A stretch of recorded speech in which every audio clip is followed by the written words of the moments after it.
ela tinha voltado do Brasil e ela estava muito entusiasmada com o Tatu Canara. Não sei, isso aí pode ser intuição da mãe, sei lá, de outras crianças conversando, não sei. 10! Nota 10! O senhor vai gostar, hein? Bebê diabo parou o táxi na avenida. Ao vivo é muito pior. Eu sou a Camila Quintzel. E eu, o Danilo Corsi. Sejam bem-vindos à 5ª temporada do Ao Vivo é Muito Pior, o podcast que desde março de 2019 traz o pior e o melhor do Brasil para vocês. Mas mais o pior, bem mais. No episódio de hoje, o primeiro roteiro oficial de 2023, vou contar a história de Clarice Lispector, uma das maiores, se não a maior escritora brasileira do século XX. Conhecida como uma pessoa difícil, ela teve uma vida bem interessante, como veremos. Mas antes, um recadinho dos nossos patrocinadores. Primeiro, nós temos o SiteGuy.dev, nossos desenvolvedores que ajudam a gente a não chorar agachadinhos no canto toda vez que temos um problema com o nosso site. Sim, eles desenvolvem, hospedam e fazem manutenção do site para vocês. Entre em contato com eles, é só procurar em SiteGuy.dev. E se disser que veio por aqui, tem descontinho. Então aproveite. Danilo, que vinho nos acompanhará no episódio de hoje? O vinho de hoje não é um vinho, mas um licor de açaí. O licor Cedilha é feito com açaí orgânico por Gilles Merlet para Maison Leblon, ou seja, com cara de gringo, mas bem brasileiro, como a nossa amiga Clarice. Ele pode ser bebido puro, gelado ou em coquetéis e está por R$90 lá no Drinco. Corra e aproveite. Brinde história? Tchim, tchim. Tchim, tchim. Se você não pudesse mais escrever, você morreria? Eu acho que enquanto não escrevo, eu tô morta. Para começar, eu preciso dizer que todo esse roteiro foi inspirado no livro Clarice, de Benjamin Moser, um calhamaço que no meu leitor de e-books tem mais de 600 páginas e que eu li heroicamente nos primeiros 20 dias desse ano. Então, confesso, não fiz pesquisas além dele. O que vou narrar aqui está no livro do Moser, que eu considero, como muito, ser a mais completa biografia da nossa amiga Claricinha. Você conhece bem a Clarice, Danilo? Só das aulas de literatura da escola. Você nunca leu espontaneamente, Clarice? Não. Do começo, então. Clarice nasceu na Rússia, uma cidade que hoje é na Ucrânia, mas pode voltar a ser a Rússia a qualquer momento, em 10 de dezembro de 1920. O vilarejo que ela nasceu se chama Chechelnik, e a família estava em trânsito, já se preparando para vir ao Brasil. Aí vai a primeira curiosidade. O nome de Clarice não era Clarice. Isso foi um brasileiramento do seu nome original, Chaya Pikazivna Lispector. Então o nome da Clarice era Chaya originalmente. Os pais de Clarice, Pinkos ou Pinkas e Mania Lispector, que depois aportuguesaram também seus nomes, tinham 2 outras filhas, Elisa e Tânia. Todos os nomes, na verdade, foram aportuguesados. E aqui vale uma explicação. A família Lispector era judia, e durante 1918 e 1920, entre esse período, na Ucrânia e no sul da Rússia estavam ocorrendo os pogroms. Pogrom, em russo, significa destruir violentamente. E esses ataques antissemitas contra judeus askenazes foram muitíssimos violentos. Estamos falando aqui de milhares e milhares de mortes, estupros recorrentes, fome e destruição de propriedades e campos. A família de Clarice estava fugindo desse horror, sendo que a própria casa deles já havia sido atacada. Um dos avós de Clarice foi morto em um pogrom e a mãe dela havia sido atacada e estuprada, contraindo sífilis. Um horror. A própria Clarice dizia que ela é um tipo de bebê que foi gerado para tentar salvar a vida da mãe. Acreditava-se que a gravidez podia curar muitas doenças, então geraram Clarice com essa esperança de que Mania se curasse da sífilis. Que eles não sabiam que era sífilis então, né? Isso não aconteceu e a saúde da mãe dela, por conta da doença, foi cada vez mais se deteriorando até sua morte, quando Clarice ainda era menina. Mas isso eu conto mais pra frente. Vai lembrar aqui que isso está dentro de um contexto da Revolução Russa, né? Sim, logo após a Revolução Russa foi que aconteceu isso. Então, basicamente, Clarice nasceu naquela cidadezinha porque os pais decidiram esperar o nascimento para embarcarem, evitando um parto no mar. Também porque na primeira tentativa de fugirem, eles foram enganados por um dos atravessadores. Clarice dizia que nasceu na Rússia, mas nunca colocou os pés lá. Foi trazida no colo, sem nunca tocar o chão daquele país. Ela se considerava brasileira. Após a fuga, a família Lispector, com pai, mãe e 3 filhas, embarcou num navio chamado Cuiabá e chegou a Maceió. Uma das irmãs de Mania morava lá e o cunhado, meio a contragosto, fez uma carta convidando a família, porque era como eles conseguiam chegar no Brasil, né? Eles precisavam de uma carta de convite nessa época. E eles tinham pensado em ir para os Estados Unidos, mas teve um ato governamental para evitar a entrada de judeus nos Estados Unidos, para restringir a entrada de judeu na mesma época, então eles tiveram que vir para o Brasil. Com os pogroms, grande parte da família fugiu, indo para o Nordeste brasileiro, mas também para Buenos Aires e uma parte dos Estados Unidos, né? A grande família, tanto do Pincas quanto da Mânia. Em Maceió, a família não passou muito tempo. Tendo o pai se desentendido com o cunhado, eles mudaram para Recife, uma cidade maior e com comércio mais proeminente. Foi lá que Clarice passou a infância. Ela estudou no Colégio João Barbalho e depois no Colégio Hebreu Yiddish brasileiro, onde aprendeu Yiddish, que já falava em casa um pouco, e hebraico. E então foi para o ginásio pernambucano, a melhor escola da cidade. Lá ela aprendeu francês e inglês, né, além do Yiddish e hebraico e do espanhol e do italiano que ela aprenderia mais tarde. O que tornava uma pessoa não muito comum para uma mulher no Brasil, né? Aliás, não muito comum até hoje. Quantidade de língua, né? Não é muita gente que fala, não. Não, ela falava muitas línguas e traduzia pelo menos do inglês, do francês e do espanhol, além do Yiddish, né? No decorrer dos anos, a saúde da mãe de Clarice, Mânia, no entanto, só piorava. Ela não conseguia mais andar, passava o tempo numa cadeira, sendo carregada para lá e para cá por Elisa, a filha mais velha, que desde muito menina assumiu os cuidados com a mãe doente. Aos poucos, a mãe de Clarice perdeu a capacidade de articulação também, então não falava mais. E então Clarice passou a contar histórias, né, criar histórias para contar para ela. Sempre histórias em que ela ficava bem no final, imaginando que a mãe pudesse salvar a mãe de alguma maneira, sabe? Esse talvez tenha sido o início da fabulação da garotinha. No final, não adiantou, e a mãe de Clarice morreu quando Clarice tinha apenas 9 anos de idade. Mânia tinha apenas 42. Super trágico, né? Sim, mas era uma história bem comum na primeira metade do século XX. Sim, muito comum, mas não deixa de ser trágica. Sim. O pai dela, que adotou o nome brasileiro de Pedro, era um intelectual religioso judeu, e nunca foi muito bom em ganhar dinheiro. Então a família vivia quase sempre à beira da indigência. Tinha comida, casa, mas meio que só. Porém, animado com a possibilidade de ganhar mais dinheiro na capital, Rio de Janeiro, o pai decidiu deixar Recife e embarcar em 1934, quando Clarice tinha apenas 14 anos de idade. É importante ressaltar que, segundo ela mesma relatou em entrevistas, quando tinha apenas 13 anos ela decidiu que queria ser escritora. Escrevia desde muito pequena, pequenos contos para a seção infantil do jornal Recife, que segundo ela nunca foram publicados, porque as histórias dela nunca começavam com "era uma vez", sempre contavam sobre os sentimentos. Já imaginou isso, uma pequena criancinha mandando contos? Tem vários que fazem isso, isso não é uma coisa só da Clarice Lispector, tem muita criança que manda. Folha, quando trabalhava lá... Sim, mas ela falou que nunca foram publicados, porque os contos dela não eram contos de criança que começavam com "era uma vez". Assim. Isso é suposição dela, né? Não, foi ela que escreveu, Daniel. Como é a suposição? Mas como é que ela sabe que ele não foi publicado só porque não começava com "era uma vez"? Alguém sim, mas é porque depois ela percebeu que os contos dela não faziam sentido, eram contos que não pareciam de uma criança, entendeu? No Rio, Clarice terminou seus estudos e, para surpresa de muitos na época, passou nas provas e ingressou na Faculdade Nacional de Direito, com ótimas notas, por sinal. Nessa época, ela também arranjou emprego como redatora na Agência Nacional. Era muito raro mulheres serem jornalistas naquela época, mas Clarice já tinha alguns contos publicados em revistas e um texto espetacular, além de ser estudante de Direito, que dava também uma carta a mais para ela, né? Ela era uma exceção e também conseguia ser muito direta pedindo empregos. Ela sempre levava as revistas, falava: olha só, já publiquei isso, eu falo não sei quantas línguas e tal. As duas irmãs mais velhas também encontraram empregos públicos, mais normais para jovens moças, aliviando muito a pobreza em que viviam nessa época. Mas nesse meio tempo ocorreu uma nova tragédia. O pai de Clarice passa mal, é levado ao hospital onde encontram pedras na vesícula. Ele faz a cirurgia de retirada da vesícula, né, que era simples mesmo para a época. Porém, 3 dias depois da cirurgia, ele começa a passar mal de novo e simplesmente morre. Isso foi em 26 de agosto de 1940, e Pincas, ou Pedro, tinha apenas 55 anos. As irmãs e Clarice acreditavam, até o final da vida, que ele foi assassinado por um erro médico. Faz bastante sentido. Porque era uma coisa bastante simples, né? Tirar a vesícula, assim. Em teoria sim, né? Mas alguma coisa foi feita errada ali.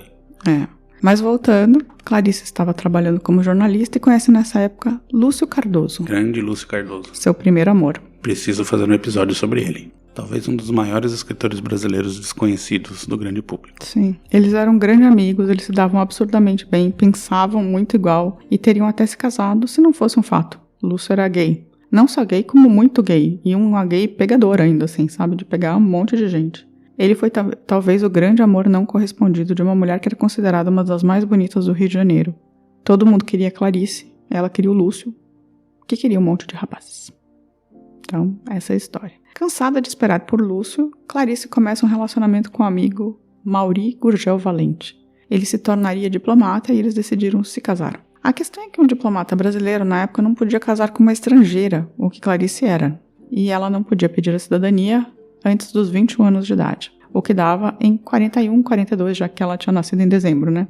Ou seja, o pedido foi feito no meio da Segunda Guerra Mundial, o que complicou bastante as coisas. Ao final, eles pediram diretamente a Getúlio que intervisse e ela conseguiu a cidadania brasileira em 1942. Em 1943, os dois casaram e em 1944, os dois se formaram em direito.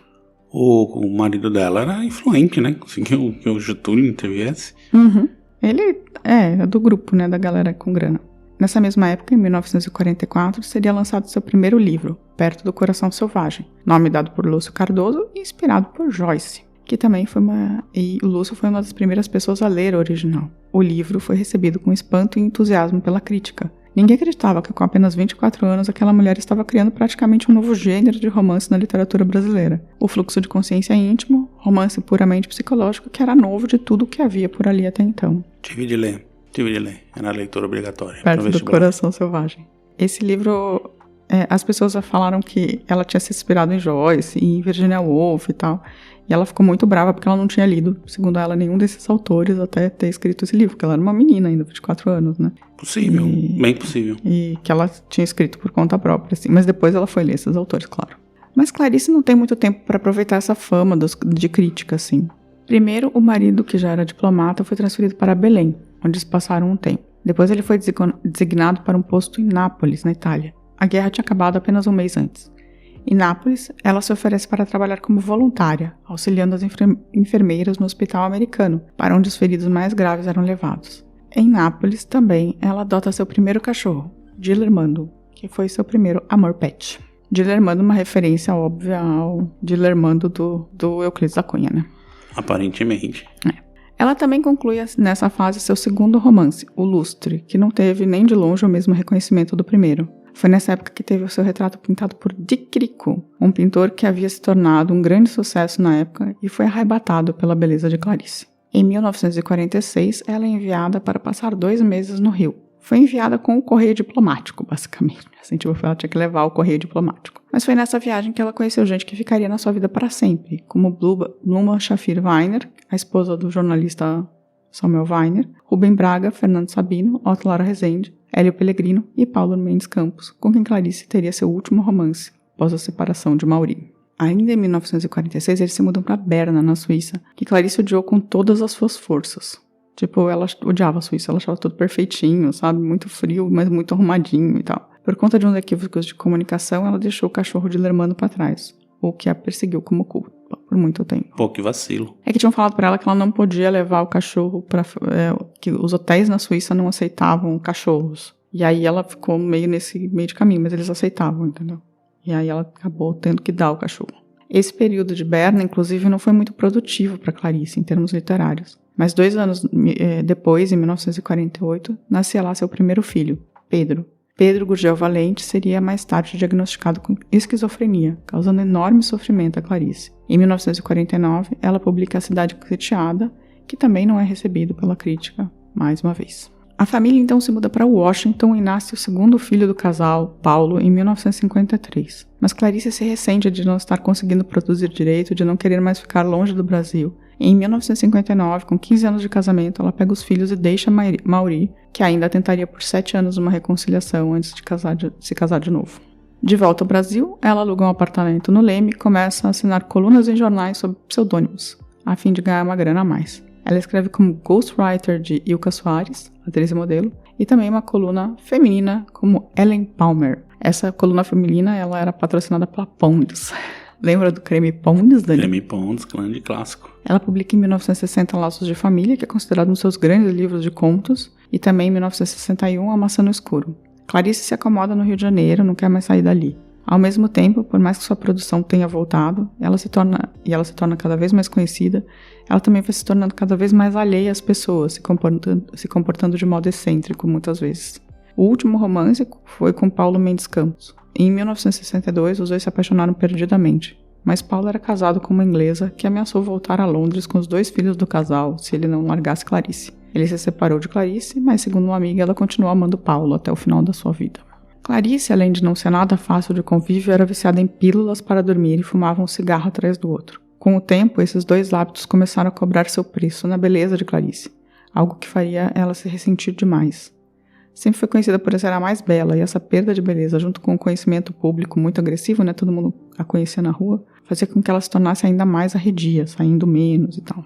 Aí, em 1966, também pelo combo cigarro e bebidas e remédios para dormir, ela teve um acidente que quase cobrou o preço da sua vida. Ela dormiu com um cigarro aceso e tacou fogo em seu quarto. Foi resgatada por seu filho Paulo, então com 13 anos, mas muito queimada. O filho chamou os vizinhos, que falaram que ela ainda estava com a camisola grudada no corpo, que deixava pegadas de sangue por onde andava.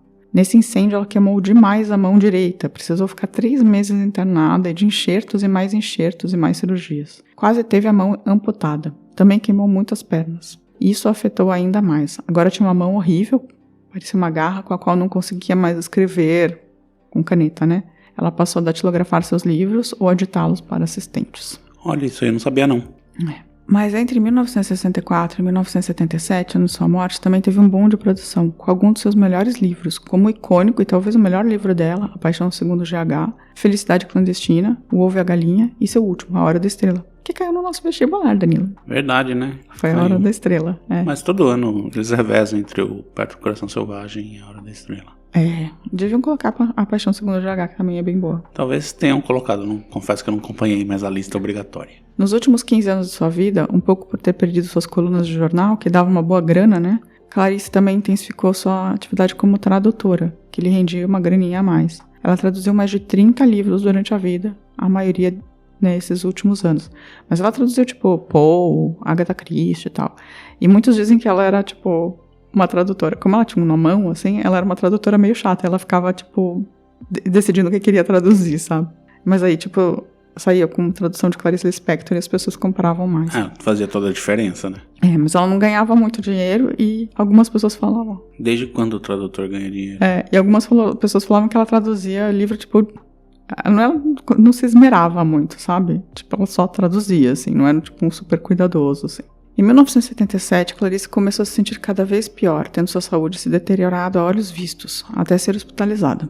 Ela foi diagnosticada com câncer no ovário terminal, pois já havia se espalhado para outros órgãos e era inoperável. O curioso é que havia anos ela previa que iria morrer, nas suas próprias palavras, de um bruto câncer. Até seus últimos minutos de vida, já sedada, ficava ditando frases para sua amiga Olga Borelli, que esteve com Clarice nos últimos anos e mais difíceis da sua vida. Ela morreu no dia 9 de dezembro de 1977, um dia antes de completar 57 anos. Foi enterrada em uma cerimônia ortodoxa no cemitério israelita do Caju. Por fim, deixo aqui uma frase que meio que resuma a obra e o fazer literário de Clarice. Escrevo como se fosse para salvar a vida de alguém. Provavelmente a minha própria. Só como resumo. Ela publicou 9 romances, sendo um póstumo, 9 livros de contos, também um póstumo, 5 livros infantis, 2 póstumos. Isso além dos livros de crônicas, né, tiradas das colunas de jornais, todos póstumos, e das 35 traduções. Ou seja, uma bela carreira. E essa foi a história de Clarice Lispector. Curtiu, Danilo? Você gosta de Clarice? Eu curti, sim. Tem muita coisa que eu não sabia da vida dela, principalmente esse negócio dela ter dormido com o cigarro aceso. Mas se eu gosto dela, assim, tipo, eu entendo a importância dela para a literatura brasileira, mas ela não tá longe de ser minha escritora favorita no Brasil, assim.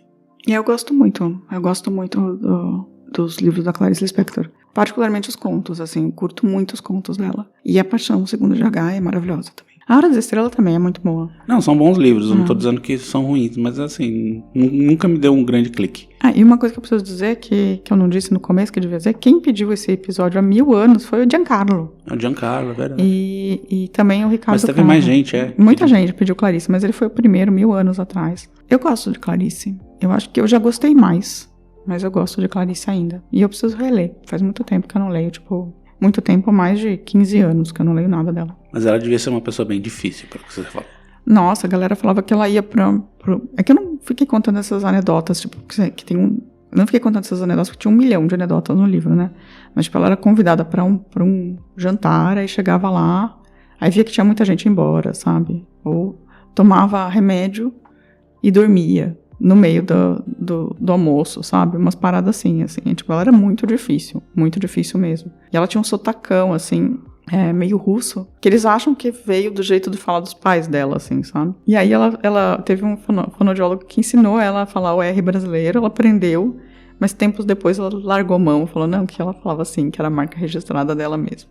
Ela também soube criar o seu próprio personagem, né? Sim, mas ela teve uma vida difícil também, assim... Uma infância muito difícil, com muita falta. Teve um filho com o esquizofrênico que deu muito trabalho, assim, durante muitos anos da vida dela, assim, e ela se sentia muito frustrada por conta do filho, sabe, meio culpada e tal. Então, assim, ela também teve uma parte meio trágica, assim, uma personalidade um pouco trágica. Ah, sim, mas, assim, ela foi casada com um diplomata, assim. Então, assim, financeiramente ela nunca teve grandes problemas, né? Exceto na infância, sim. Mas aí não dependia necessariamente dela, né? Não, depois de adulta ela não teve... Assim, ela ficava muito tempo correndo atrás de dinheiro, assim, pelo que diz no livro, sabe? Eu acho que ela não gerenciava muito bem as contas, assim. Também pela quantidade de cigarro e pílulas que ela tomava, devia gastar bastante dinheiro, né? E também é autor no Brasil, né? Muita gente... Ela tem uma passagem que conta que ela foi pra Argentina e descobriu que os livros dela estão todos publicados lá meio pirata, assim, que ela nunca tinha ganhado um puto por conta disso. Ah, sim. Então, teve muito disso. Mas sim, ela era uma pessoa bem difícil, eu não sei se dava pra conviver muito. E vários amigos largavam mão dela depois de um tempo, sabe? Muito carente, assim, muito chata, ligava pras pessoas de madrugada. Esse tipo de gente. Pessoas estranhas. Curtiu a história de Clarice? Sim, sim.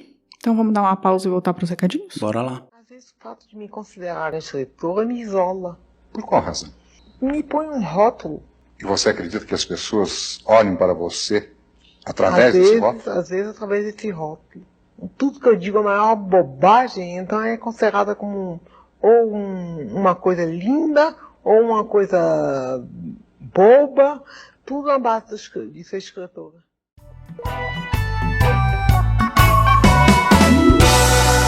Recadinhos. Danilo, se quiserem contar pra gente passagens da vida com Clarice Lispector ou o impacto das suas obras na vida dos nossos ouvintes, como faz? Pode mandar um e-mail para contato@muitopior.com.br, pode entrar no nosso site, muitopior.com.br, deixar um comentário lá no episódio, ou pode procurar a gente nas redes sociais, que é o Instagram, Facebook, o Twitter e também lá no nosso canal no YouTube. Agora os recadinhos. No episódio Tatum Canara, também conhecido como episódio 01, Vixe. Jomaro Gama mandou um muito bacana, gostei muito. Obrigado, nem lembro. Faz 4 anos já quase. No episódio Cabo Anselmo, o Canales BR1, o Billy O mandou: ele não foi reintegrado pela Marinha porque o exército não seria burro de admitir que ele era infiltrado desde o início fazendo isso. Para eles é melhor manter a versão de que ele caiu em si e resolveu mudar de lado, como alegou até o fim da vida. Isso me parece bem claro, assim, que um dia, quem sabe, a gente possa ter acesso a esses documentos todos e saber o que aconteceu, se ele era de fato infiltrado lá, mas eu acho que sim. Eu também acho. A Andrea Cubas mandou um: eu amei imaginar o Natal da Alemanha. Realmente, depois de um mês todo fofinho, janeiro chega carregadíssimo de deprê. Nossa, tamo depressivo aqui. Totalmente depressivos. Mudando de assunto, acho que o povo, eu inclusive, que ama acidentes aéreos, também vão curtir catástrofes naturais no Brasil. Histórias tem de monte, né? Praticamente todo ano acontece alguma coisa de grande proporção.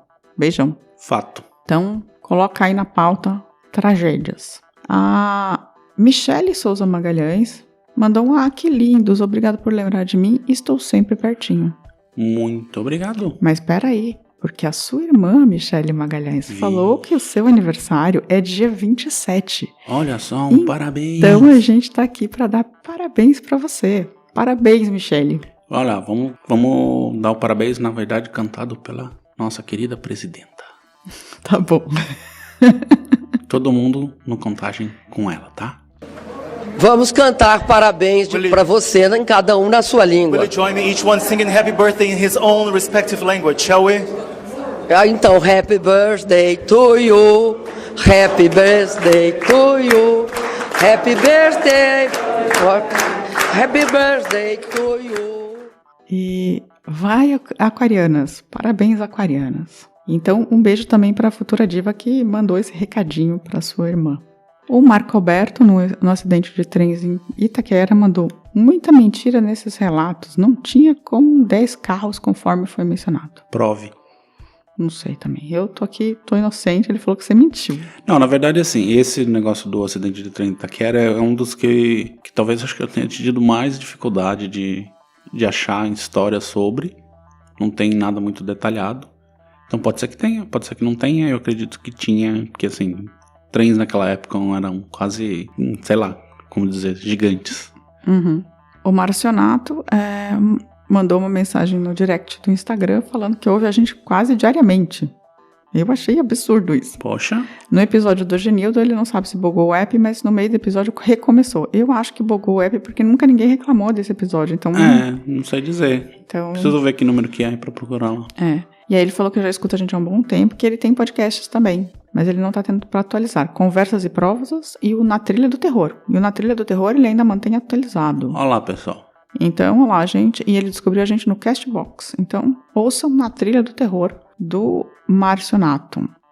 A Helenara mandou: que bom que vocês voltaram. Que bom que curtiram as férias de verdade. Eu adorei saber mais de vocês. Abraços. Abraços. Muito querida você, Helenara, porque a gente descansou bastante mesmo. Vamos descansar sempre agora. E também eu queria mandar um recadinho para todo mundo que curtiu os episódios da última semana. Nosso agradecimento: Fabiano G. Silva, Mel Melbourne, que é a Melissa, Ricardo Cravo, Márcia Carbalido, a Michele, Tânia Berne Correia, Roncone 04, a Lu Rangel, a Luciana, Dani Benetti, nossa amiga, CFO Souza, Spoiler de Sansão, nossa, tem um passarinho curtindo a gente. Olha aí. Vinícius MT 965, o Braco, Marcelo Reptile, Matheus Barreto, Eli Giovanoli, Michele Cas, Willio, Andréia, Cláudio M. Santos, Cassala, Tom Zico, a Helenara, Osimandias Shelley e a Beata Reloff. Um alô para vocês, obrigado. Salve, obrigado. E um salve para Giancarlo e Piquiliani. E acho que é isso, mais algum recado? Não, segue o barco. Então tá, boa semana para vocês. Semana que vem estaremos de volta. Tchau, tchau. Tchau, tchau. A vida é muito pior. Esse episódio é um oferecimento de trinco.com.br e siteguy.dev.